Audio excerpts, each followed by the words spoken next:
बिस्मिल्लाहिर्रहमानिर्रहीम अस्सलाम वालेकुम। आज हमने चाइनीज़ रोल बनाए, बहुत मज़े के बने। इसके लिए हमने बंद गोभी, शिमला मिर्च, चिकन, प्याज, गाजर ली और इन्हें सॉफ्ट थोड़ा सा रोस्ट कर लिया। सारी चीज़ों को बारी बारी डालकर और बहुत मज़े के हमारे चाइनीज़ रोल बने। इसकी मुकम्मल वीडियो जो है ना वो मेरे चैनल पर अपलोड हो चुकी है, डेली फूड पर। तो आप वहाँ जाकर सर्च करके ये वीडियो देख सकते हैं, इंशाल्लाह आपको मुकम्मल मिलेगी।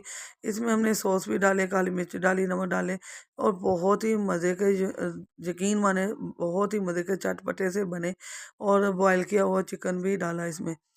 तो डेली फूड को साथ जुड़े रहिएगा, डेली फूड को कमेंट करें, इंशाल्लाह ये आपके कमेंट का, आपके सपोर्ट का अच्छा जवाब देंगे। तो मुकम्मल वीडियो अपलोड है डेली फूड पर, वहाँ सर्च करें, इंशाल्लाह आपको मिल जाएगी। अल्लाह हाफिज़।